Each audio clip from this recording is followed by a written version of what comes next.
வாழ்வோம் வாழ்விப்போம். இது இறை வாக்கு. இறைவனிடமிருந்து தன் அடியார்களுக்கு வழங்க பெறும் அருளமுதம். ஒன்றாம் அருளமுதம். வாசம். வாக்கு ஒன்று. நான் உங்கள் மத்தியில் வாசம் செய்கிறேன். அன்பு கண்களை கொண்டு என்னை தரிசியுங்கள். ஆரவாரத்தை அப்புறப்படுத்தினால் மட்டுமே நீங்கள் அமைதியை ஸ்பரிசிக்க முடியும். வாழ்வோம் வாழ்விப்போம். இறைவன் ஞானவெளி மெய்பிரான் ஞான சித்தர் அருளிய கால் தடம் நூலிலிருந்து தலைப்பு மரம்.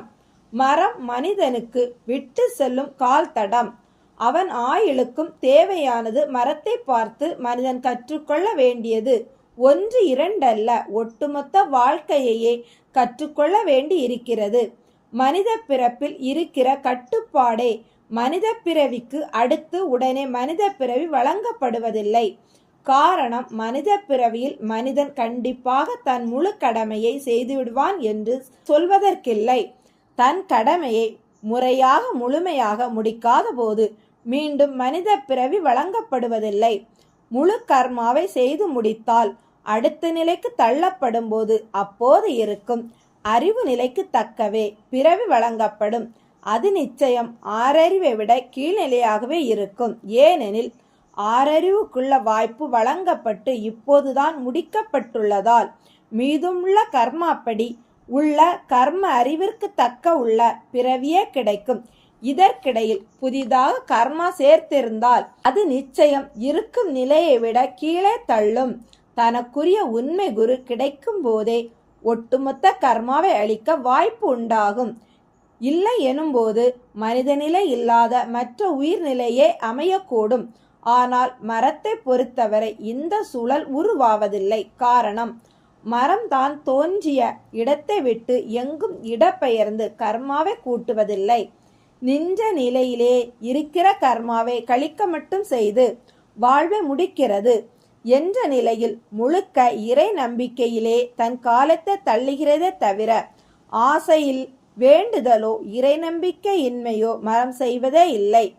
மற்றும் மற்ற மரங்களை பார்த்து பொறாமை கொள்வதோ மற்ற மரங்களுக்கு கெடுதல் செய்வதோ இல்லை. தான் உண்டு தன் கர்மா உண்டு என்று தன் வளர்ச்சியிலேயே அக்கறை கொண்டு வளர்ந்து தான் பெற்ற பலனை உடனே பிறருக்கு வழங்கி விடுகிறது. மனிதனோ தன் பலனை தன்னோடு சேர்த்தோ புதைத்தோ வைத்து மகிழ்ந்தோ துன்பப்பட்டோ கர்மாவை பெருக்குகிறான். இதெல்லாம் மரம் மனிதனிலிருந்து தன்னை வேறுபடுத்தி உயர்த்தி காட்டுகிறது. எந்த சூழலிலும் மரம் தப்போ தவறோ செய்வதில்லை. அடிப்பவனுக்கும் கல்லெறிபவனுக்கும் வெட்டுபவனுக்கும் என்று எந்த பாரபட்சமும் இன்றி வழங்கி விடுகிறது. இதனால் இதற்கு எந்தவித கர்மாவும் உண்டாக வழியில்லை. மனித வாழ்விற்கு வேண்டிய பிராணவாய்வை அளித்து கரியமிலா வாய்வை தான் கிரகித்து சுத்தப்படுத்தி வாழ்வளிக்கிறது. அது மட்டுமல்ல, வான்மழை பெய்ய பேருதவி பண்ணி மண்ணில் நிழலை சாய்க்கிறது. மனிதனுக்கு மட்டுமல்ல, மிருகங்களுக்கும் கூட உணவளிக்கிறது. மருந்து மூலிகைகளாகவும் உதவுகின்றது.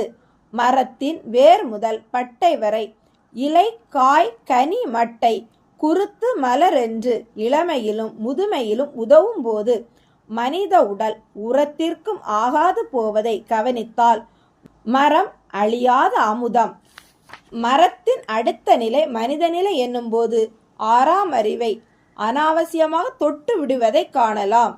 மண்ணில் செடி கொடி மரம் போன்றவை தாவர நிலை இல்லை என்றால் மனிதனுக்கு மண்ணில் வாழ வாய்ப்பே இருந்திருக்காது. தாவரங்கள் தேவகணங்கள்.